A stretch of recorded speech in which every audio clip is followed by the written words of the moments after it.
കുറെ leech creators ഉണ്ടല്ലോ, അതായത് ആ ഈ സിറ്റുവേഷൻ എന്താന്ന് എക്സ്പ്ലെയിൻ ചെയ്യാൻ വേണ്ടി ഫേസ് ക്യാം ഇട്ട് ചുമ്മാ ഇങ്ങനെ ഇരുന്ന് മറ്റേ കുടുംബശ്രീ പറയുന്ന കുറെ അമ്മമാരുണ്ടല്ലോ, ആ ഇവന്മാർക്ക് ഇൻഫോ കളക്ട് ചെയ്യുന്ന ഗ്രൂപ്പുകളുണ്ട് കേട്ടാ. ആ ഈ ഇൻഫോ കളക്ട് ചെയ്യുന്ന ഗ്രൂപ്പിനകത്ത് ഇവന്മാരുടെ പുതിയ അന്വേഷണം, ഇവന്മാർക്ക് ഈ എക്സ്പോസ്ഡ് ആയിട്ടുള്ള ആൾക്കാരെ വേണ്ട, അത് കഴിഞ്ഞ്, അതവർക്ക് ആ ആഘോഷം കഴിഞ്ഞ്.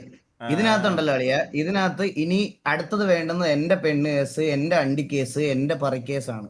മനസ്സിലായ ആ ഇവന്മാർക്ക്? ഇതില് രണ്ടു മൂന്ന് ഈ കണ്ടന്റ് ഇടുന്ന രണ്ടു മൂന്ന് അമ്മമാരുണ്ട് കേരളത്തിൽ. എനിക്ക് പേര് പറയണില്ല, ഞാൻ അല്ലാതെ പറഞ്ഞോളാം.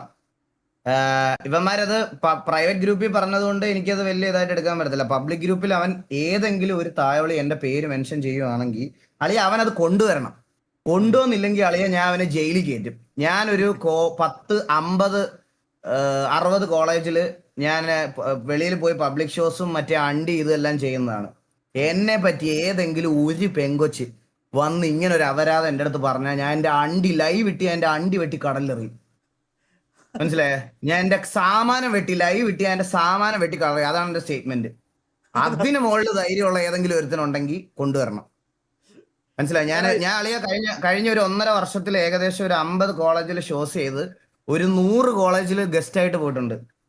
ഏതെങ്കിലും ഒരു പെങ്കൊച്ചിനോടോ ഏതെങ്കിലും ഒരാളുടെ അടുത്തോ ഫാക്കൽറ്റീസിന്റെ അടുത്തോ അവിടുത്തെ ഉള്ള ഒരാളുടെ അടുത്ത് മോശമായിട്ട് ഞാൻ പെരുമാറിയിട്ടുണ്ടെന്ന് പറയുവാണെങ്കിൽ അളിയ, ഇവന്മാരുടെ ഫ്രസ്ട്രേഷൻ വേറെ അളിയ. അതായത് സത്യം ഈ എന്തെങ്കിലും ഒരു പ്രശ്നത്തിൽ ഒരാളെ കിട്ടുവാണെന്നുണ്ടെങ്കിൽ ഉണ്ടല്ലോ, എന്തെങ്കിലും ഒരു പ്രശ്നത്തിൽ ഒരാളെ കിട്ടുവാണെങ്കിൽ ആ പ്രശ്നം ഉള്ളവന്റെ കൂടെ അപ്പുറത്ത് ആരും നീറ്റായിട്ട് നിൽക്കുന്നോ അവരുടെ എന്തെങ്കിലും കിട്ടുമെന്നാണ് ഇവന്മാർക്ക് ആദ്യം അറിയേണ്ടത്. ഈ സത്യമാണ് അത്. പ്രശ്നമുള്ളവന്മാരെ പിന്നെയും വേണ്ട അളിയ ഇവർക്ക്. ഉം.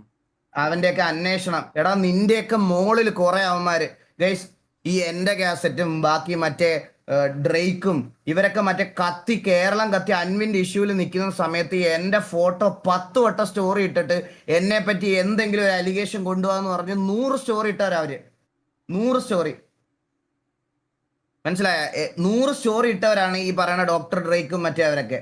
അന്ന് നിങ്ങൾക്ക് പബ്ലിക്കിന് ആർക്ക് വേണേലും പോയി പറയാമായിരുന്നു എന്നെ പറ്റി ഒരു അലിഗേഷൻ എന്തെങ്കിലും ഉണ്ടെങ്കിൽ. ഞാൻ ഒരുത്തനെ കട്ടോ മോട്ടിച്ചോ പറ്റിച്ചോ അല്ലെങ്കിൽ വല്ല ഈ പറയണത് പോലെ പെണ്ണേസോ അണ്ടിക്കേസോ എന്തെങ്കിലും ഉണ്ടായിരുന്നെങ്കിൽ അന്ന് അവന്മാർക്ക് വന്ന് പറയായിരുന്നു അവിടെ.